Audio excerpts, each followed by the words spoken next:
solid transaction in cash. And the last day, we changed it to hard money, and it wasn't a problem from the seller and the title company.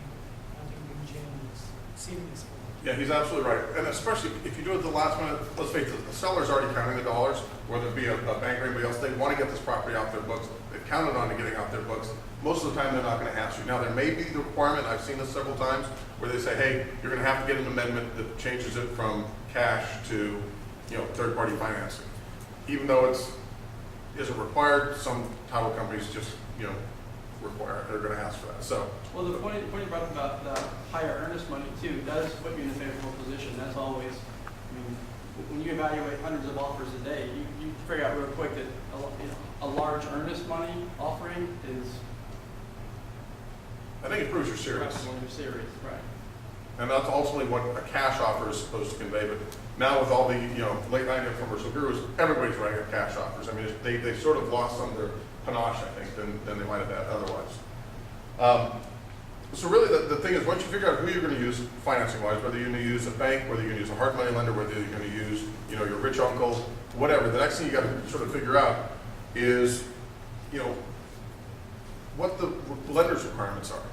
Because obviously if you're going to use a certain lender, you got to figure out what they're looking for. Like a lot of hard money lenders have minimum after repair values. Now every one of us is different, but most of us say, hey, we want the property to be worth at least, in my case it's $100,000. Most of my competitors are fairly similar. That keeps us out of certain areas that we may not want to lend in.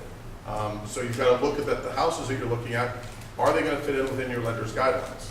If they're not, then you need to find a lender that's best suited for what you're doing. If they are going to fit in, then the next thing you need to check is are there areas that lender doesn't want to work in? In my case, I'm not a big fan of Pleasant Grove right now. I'm not a big fan of Fair Park.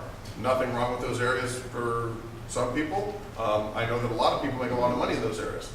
I don't necessarily have the, having had some bad experiences there before, I've sort of learned that I'm not necessarily where my strong suit is.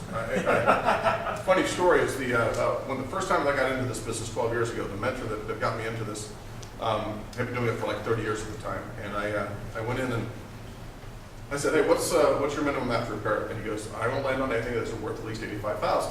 Well, in walks this guy from the Community Charitable Reinvestment Organization or something like that. And he had an idea of buying distressed properties down in Fair Park and for like $26,000, and he was going to put like 10 or 15 into them and then sell them for like $60,000 to disadvantaged people that might not otherwise have the opportunity to own a nice home. I liked the idea. And so I asked my mentor, he said, if it's not worth $85,000, I'm not going to play on it. Well, he'd been doing it for 30 years. I'd been doing it for 30 minutes, so I obviously knew more.